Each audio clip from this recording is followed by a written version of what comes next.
आज कृष्ण चंद्र की एक बेहद खूबसूरत सी कहानी लेकर हाजिर हुआ हूँ। Stainless steel. दादर से वो शख्स बस में सवार हुआ। ऊपर की मंजिल जहाँ पर मैं बैठा था, हाँफता हुआ आकर मेरे पास वाली सीट पर बैठ गया।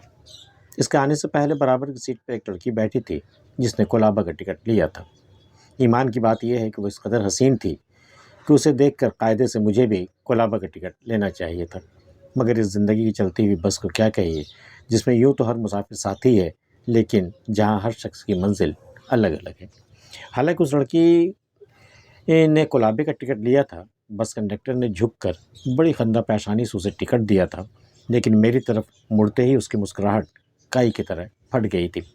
कहाँ का टिकट? उसने रोज़मर्रा की तजारती लहजे में पूछा। उसके पेशानी पर अब वो नूर ना था जो एक खूबसूरत औरत को देखने से पैदा हुआ था।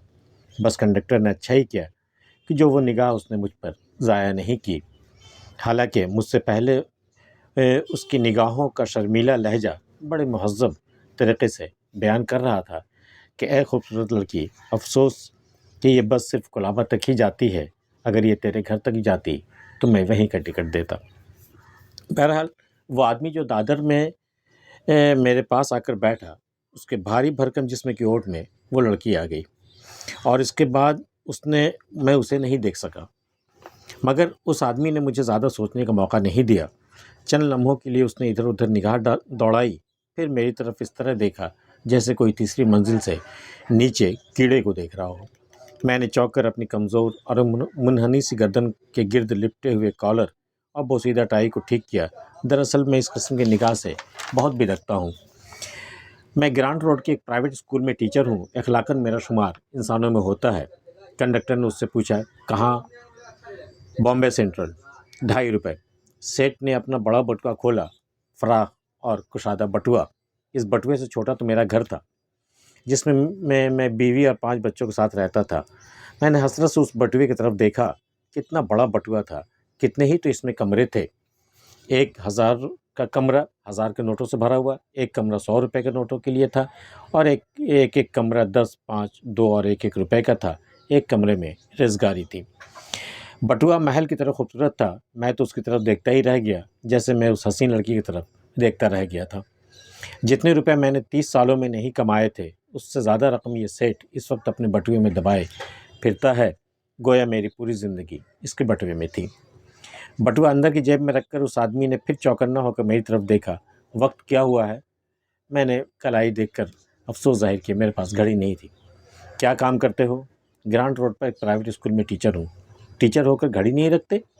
वक्त पर स्कूल कैसे जा सकते हो? वो आदमी बुरा सा मुंह बनाकर बोला, हालांकि उसका मुंह पहले से भी कम बुरा नहीं था। यहाँ जो है सब काम चोर है। कोई काम से जी चुराता है, कोई वक्त चुराता है। किसी को देश का ख्याल ही नहीं है। मैंने कमज़ोर लहजे में कहा, मैं तो वक्त पर ही घर से चला था। रास्ते में 2 बसों पर बारी नहीं आई। तीसरी बस मिल गई तो बारिश होने लगी, जिसकी वजह से ड्राइवर आहिस्ता आहिस्ता चला रहा है। अब क्या करें? क्या करें? जुर्माना होना चाहिए। तुम जैसे लोगों पर जुर्माना। मुझे देखो, मेरा कुर्ला में बेदाग फौलाद का कारखाना है। 250 मजदूर काम करते हैं, मगर क्या मजाल जो कोई 1 मिनट भी लेट हो जाए। जुर्माना कर देता हूँ, पगार से काट लेता हूँ या ओवर टाइम करने को कहता हूँ। मगर यहाँ मैं किससे क्या कहूँ? ये मेरा कारखाना तो नहीं है। सेठ ने झुंझला कर अपनी घड़ी की तरफ देखा, फिर बॉम्बे सेंट्रल की बड़ी इमारत पर लगे हुए बड़े क्लॉक की सुइयों से सही वक्त का अंदाज़ा किया। ओह, मैं तो 10 मिनट लेट हो गया अपनी अपॉइंटमेंट से। वो तो मेरी गाड़ी रास्ते में ख़राब हो गई जो इससे जाना पड़ रहा है। क्या फ़र्क पड़ता है? आप सेठ साहब हैं, जहाँ जाएंगे लोग आपका इंतज़ार करेंगे। मैंने खुशामदाना लहजे में कहा। इंतज़ार में भी वक्त ज़ाया होता है मिस्टर। सेठ ने हकारत से मुझे देखते हुए कहा। मुझे बिज़नेस में हर मिनट 5 रुपये का फ़ायदा होता है। 10 मिनट बेकार हो गए तो समझो 50 रुपये गए। वक्त रुपया है मिस्टर, वक्त रुपया है। सेठ, ये बेदाग फौलाद क्या होता है जिससे हर मिनट 5 रुपये कमाते हैं आप? टीचर होकर नहीं जानते? अरे तुम क्या खाक टीचर हो? ना जाने बच्चों को क्या पढ़ाते होगे। बेदाग फौलाद मतलब स्टेनलेस स्टील। इससे जंग नहीं लग सकता। इसके बर्तन और फिर सैकड़ों चीज़ें बनाई जाती हैं। इसे मिट्टी में डाल दो, पानी में फेंक दो, इस पर किसी चीज़ का कोई असर नहीं होता। कमाल है भाई, मैंने हैरत से कहा। तो इंसान भी बनते होंगे? मैंने पुरुमीद लहजे में पूछा। क्या मतलब? वो चौंका। ऐसे इंसान जिन पर किसी चीज़ का असर ना होता हो। बेदाग फौलाद के इंसान, मैंने वजाहत करते हुए कहा। सेठ जैसे कि तुम بے داغ فولاد کے انسان معلوم ہوتے ہو، ایسا انسان جس میں کہیں کوئی خامی نہ ہو، کسی قدر سچے، دیانتدار، مضبوط اور وقت کا پابند۔